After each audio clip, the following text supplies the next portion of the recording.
Hello student, कैसे हैं? Hindi classes में आपका स्वागत है। आज जो पाठ पढ़ाने जा रहे हैं उस पाठ का नाम है प्रेमचंद के फतेह जूते, जिसको हरिशंकर प्रसाई ने लिखा है। हरिशंकर प्रसाई का जन्म 1922 ईस्वी में मध्य प्रदेश के होशंगाबाद जिले के जमानी गांव में हुआ। नागपुर विश्वविद्यालय से एमए करने के बाद कुछ दिनों तक अध्यापन किया। सन 1947 में स्वतंत्र लेखन करने लगे। उनकी रचनाएं हैं हंसते हैं रोते हैं, जैसे उनके दिन फिरे, कहानी संग्रह है, रानी नागफनी की कहानी, तट की खोज उपन्यास है, तब की बात और थी, भूत के पांव पीछे, बेईमानी की परत, पगडंडियों का जमाना, सदाचार का ताबीज, शिकायत मुझे भी है, और अंत में निबंध संग्रह।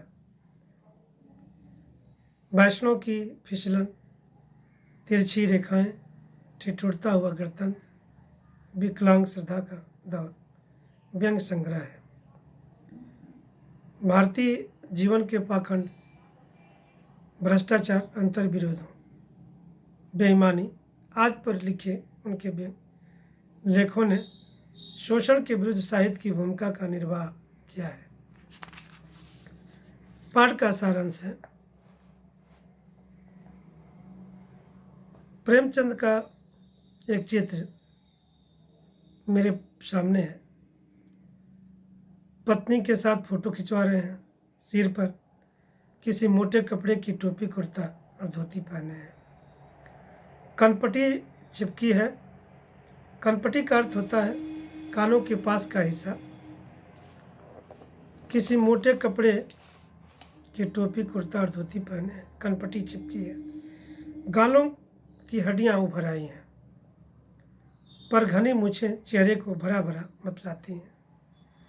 पाँवों में कैनवस के जूते हैं, जिनके बंद बेतरतीब बंधे हैं। लापरवाही से उपयोग करने पर बंद के सिरों पर की लोहे की पतरी निकल जाती है और छेदों में बंद डालने में परेशानी होती है।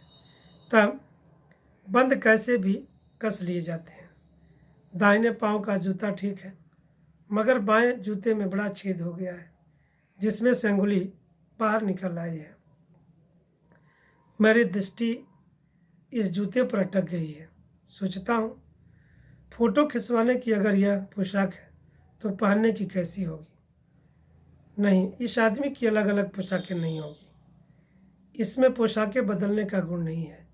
यह जैसा है वैसा ही फोटो में खिंच जाता है। मैं चेहरे की तरफ देखता हूँ। क्या तुम्हें मालूम है, मेरे साहित्यिक पुरखे की तुम्हारा जूता फट गया। पुरखा का अर्थ होता है पूर्वज।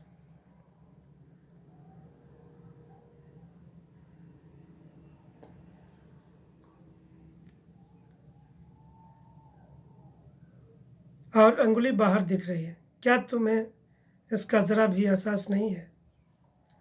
जरा लज्जा, संकोच या झेप नहीं है? क्या तुम इतना भी नहीं जानते कि धोती को थोड़ा नीचे खींच लेने से अंगुली ढक सकती है? मगर फिर भी तुम्हारे चेहरे पर बड़ी बेपरवाही, बड़ा विश्वास है। फोटोग्राफर ने जब रेडी प्लीज कहा होगा, तब परंपरा के अनुसार तुमने मुस्कान लाने की कोशिश की होगी। दर्द के गहरे कुएं के तल में कहीं पड़ी मुस्कान को धीरे धीरे खींचकर ऊपर निकाल रहे होंगे कि बीच में ही क्लिक करके फोटोग्राफर ने थैंक यू कह दिया होगा। विचित्र है, यह अधूरी मुस्कान या मुस्कान नहीं, इसमें उपहास है, व्यंग है।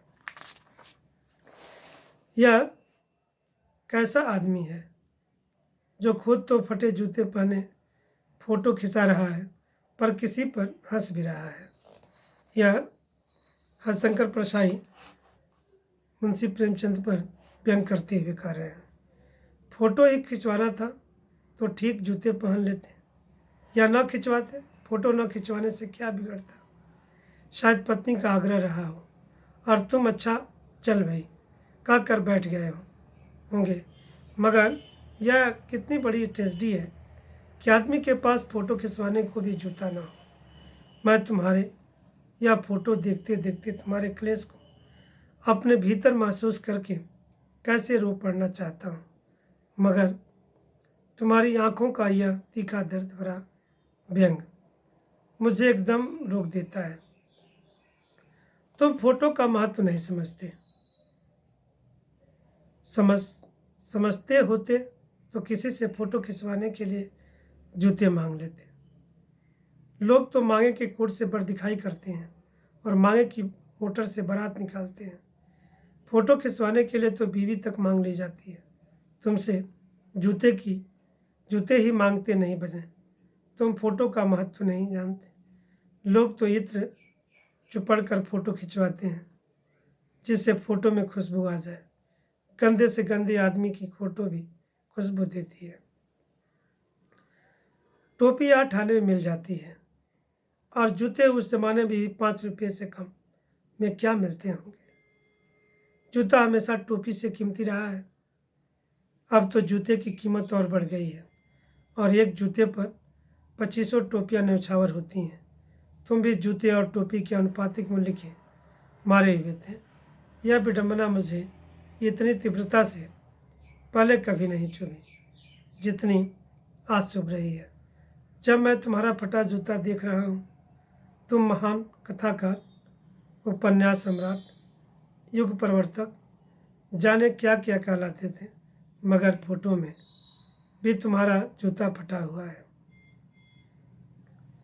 तुम्हारा जूता भी कोई अच्छा मेरा जूता भी कोई अच्छा नहीं है। यूँ ऊपर से अच्छा दिखता है, लेखक कहता है। अंगुली बाहर नहीं निकलती पर अंगूठे के नीचे तालाब फट गया है। अंगूठा जमीन से घिसता है और पैनी मिट्टी पर कभी रगड़ खाकर लहूलुहान हो जाता है। पूरा तला गिर जाएगा, पूरा पंजा छिल जाएगा, मगर अंगुली बाहर नहीं दिखेगी। तुम्हारी अंगुली दिखती है पर पाँव सुरक्षित है। मेरी अंगुली ढकी है पर पंजा नीचे घिस रहा है। तुम पर्दे का महत्व नहीं जानते, हम पर्दे पर कुर्बान हो रहे हैं। तुम फटा जूता बड़े ठाठ से पहने हो, मैं ऐसे नहीं पहन सकता। फ़ोटो तो ज़िंदगी भर इस तरह नहीं खिंचवाऊँ, चाहे कोई जीवनी बिना फ़ोटो के ही छाप दे। तुम्हारी यह व्यंग मुस्कान मेरे हौसले पस्त कर देती है। क्या मतलब है इसका? कौन सी मुस्कान है यह? क्या होरी का गोदान हो गया? क्या पूस की रात में नीलगाय हल्कू का खेत चर गई? क्या सुजान भगत का लड़का मर गया क्योंकि डॉक्टर क्लब छोड़कर नहीं आ सकते? नहीं, मुझे लगता है माधव औरत के कफन के चंदे की शराब पी गया। वही मुस्कान मालूम होती है। मैं तुम्हारा जूता फिर देखता हूँ, कैसे फट गया यह मेरी जनता के लेखक। क्या तुम चक्कर काटते रहे? क्या बनिए के तगादे से बचने के लिए मील 2 मील का चक्कर लगाकर घर लौटते रहे? चक्कर लगाने से जूता फटता नहीं है, घिस जाता है। कुंभन दास का जूता भी फतेहपुर सिकरी जाने आने में घिस गया था। उसे बड़ा पछतावा हुआ। उसने कहा, आवत जात पनहिए घिस गई, बिसर गयो हरि नाम। और ऐसे बुलाकर देने वालों के लिए कहा था, जिनके देखे दुख उपजत है, तिनको करबो पैर सलाम। चलने से जूता घिसता है, फटता नहीं। तुम्हारा जूता कैसे फट गया? मुझे लगता है तुम किसी सख्त चीज़ को ठोकर मारते रहे हो। कोई चीज़ जो परत दर परत सदियों से जम गई है, उसे शायद तुमने ठोकर मार मार कर अपना जूता फाड़ लिया है। कोई टीला जो रास्ते पर खड़ा हो गया था, उस पर तुमने अपना जूता आजमाया। तुम उसे बचाकर उसके बगल से भी तो निकल सकते थे। टीलों से समझौता भी तो हो जाता है। सभी नदियाँ पहाड़ थोड़े ही फोड़ती हैं, कई रास्ता बदल कर घूम कर भी चली जाती हैं। तुम समझौता कर नहीं सके। क्या तुम्हारी भी वही कमजोरी थी जो होरी को ले डूबी? वही नेम धर्म वाली कमजोरी? नेम धर्म उसकी भी जंजीर थी, मगर तुम जिस तरह मुस्कुरा रहे हो, उसे लगता है कि शायद नेम पर धर्म तुम्हारा बंधन नहीं था, तुम्हारी मुक्ति थी। तुम्हारी यह पाँव की अंगुली मुझे संकेत करती सी लगती है। जिसे तुम घृणित समझते हो उसकी तरफ हाथ की नहीं, पाँव की अंगुली से इशारा करते हो। तुम क्या उसकी तरफ इशारा कर रहे हो जिसे ठोकर मारते मारते तुमने जूता फाड़ लिया? मैं समझता हूँ तुम्हारी अंगुली का इशारा भी समझता हूँ, और यह व्यंग मुस्कान भी समझता हूँ। तुम मुझ पर या हम सभी पर हंस रहे हो, उन पर जो अंगुली छिपाए और तलवा घिसाए चल रहे हैं, उन पर जो टीले को बरका कर बाजू से निकल रहे हैं। तुम कह रहे हो मैंने तो ठोकर मार मार कर जूता फाड़ लिया, अंगुली बाहर निकल आई, पर पाँव पाँव बच रहा और मैं चलता रहा। मगर तुम अंगुली को ढांकने की चिंता में तलवे का नाश कर रहे हो। तुम चलोगे कैसे?